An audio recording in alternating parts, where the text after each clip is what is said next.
என் அன்பு சகோதர சகோதரிகளே, ஆண்டவராகிய இயேசு கிறிஸ்துவின் நாமத்தில் உங்களை அன்போடு வாழ்த்துகிறேன். கர்த்தர் உங்களை ஆசீர்வதிப்பாராக. சீஷன் என்ற தலைப்பிலே நாம் தொடர்ந்து பல நாட்களாக தியானித்து வருகிறோம்.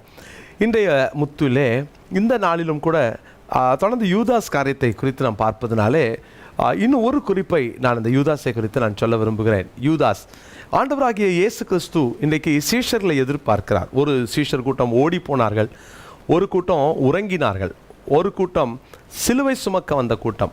இன்னும் ஒருவனை குறித்து நாம் பார்த்தோம். அந்த சீஷன் இயேசு கிறிஸ்துவுக்காக வாழ வேண்டியவன் கடைசியில் இழந்து போன ஒரு சீஷன் என்பதை பார்க்கிறோம். என்னத்தெல்லாம் அவன் இழந்தான் அப்படின்றத நம்ம பார்த்தோம்.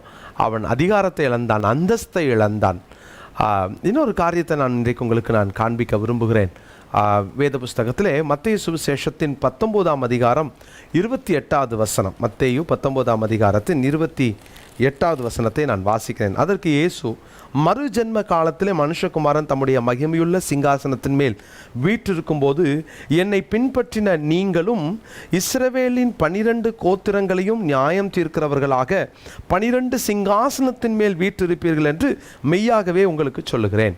இயேசு கிறிஸ்து தன்னுடைய சீஷர்களை பார்த்து, அப்போ யூதாசையும் பார்த்து சொல்லுகிறார், நீங்கள் 12 பேரும் நீங்கள் அந்த நியாயாசனத்திலே உட்கார்ந்து நீங்கள் நியாயம் விசாரிப்பீர்கள், நியாயம் தீர்ப்பீர்கள் என்று சொல்லுகிறார்.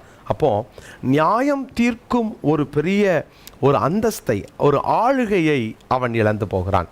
அப்போ முக்கியமான ஒரு காரியம், ஆளுகைத்துவத்தை அவன் இழந்து போகிறான். ஆண்டுடைய பிள்ளைகளே, வேதம் நமக்கு எல்லாருக்கும் சொல்லிக் கொடுக்குற மிக முக்கியமான காரியம், 1000 வருட அரசாட்சியில் நம்ம எல்லாரும் ஆண்டுடைய பிள்ளைகளாகிய நாம் அவருக்குள் மரித்து அவருடைய வருகையிலே உயிர்த்தெழும்புகிற ஒவ்வொருவருக்கும் ஆண்டு கொடுக்கிற ஒரு அற்புதமான ஆசீர்வாதம், நாம் உலகத்தை ஆளுகை செய்வோம்.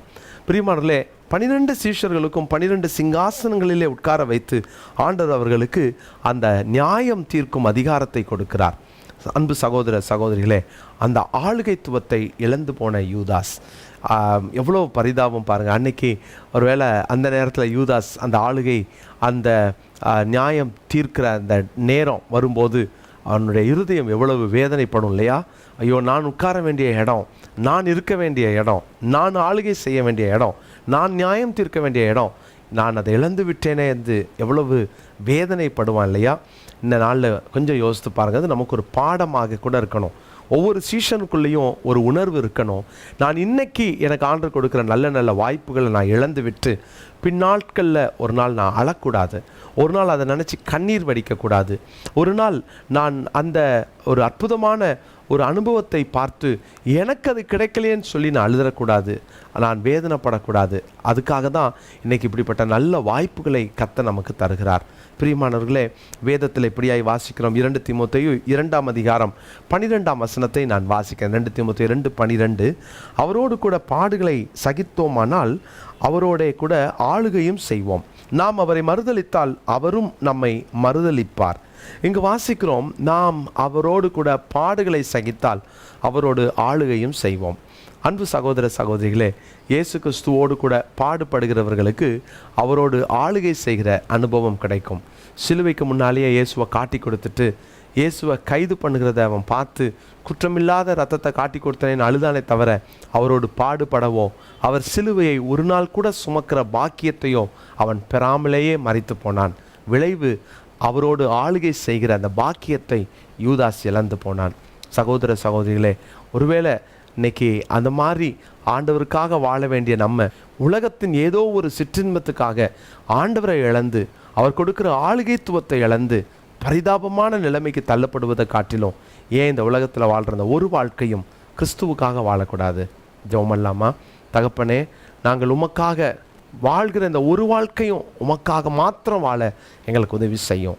ஆண்டவரே, ஐயோ நாங்கள் இழந்துட்டோமே, நாங்கள் இருந்திருந்தால் அதை கிடச்சிருக்குமே, நான் ஒழுங்காக இருந்திருந்தால் இந்த ஆசீர்வாதத்தை நான் அனுபவிச்சிருப்பேனே அப்படின்னு ஒரு நாள் நாங்கள் யோசித்து அழாதபடிக்கு இன்றைக்கே எங்கள் வாழ்க்கையை நாங்கள் சரிப்படுத்தி உமக்காக வாழ எங்களுக்கு கிருபை தாரும். உம்மை மாத்திரம் நாங்கள் பிரதிபலிக்க எங்களுக்கு உதவி செய்யும். இந்த செய்தியை கேட்கிற ஒவ்வொருவர் வாழ்க்கையிலையும் அந்த ஆளுகையை, மோடு கூட பாடுபட்டால் நீர் கொடுக்கிற அந்த ஆளுகையை யாருமே இழந்துடக்கூடாது. ஆண்டவருடைய பிள்ளைகளை தொடர்ந்து காத்துக்கொள்ளும், சீஷத்துவத்தின் அனுபவத்திலே வளர உதவி செய்யும். உடைய பிள்ளைகள் வாழ்ந்திருக்கட்டும், தேவைகளை சந்தியும்.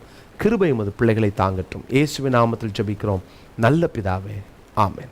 பிரியமானவர்களே, ஆண்டவரோடு கூட ஆளுகை செய்ய தெரிந்தெடுக்கப்பட்டவங்க உலகத்துக்காக ஆண்டு கொடுக்குற பெரிய ஆசீர்வாதத்தை இழந்துடாதீங்க. God bless you.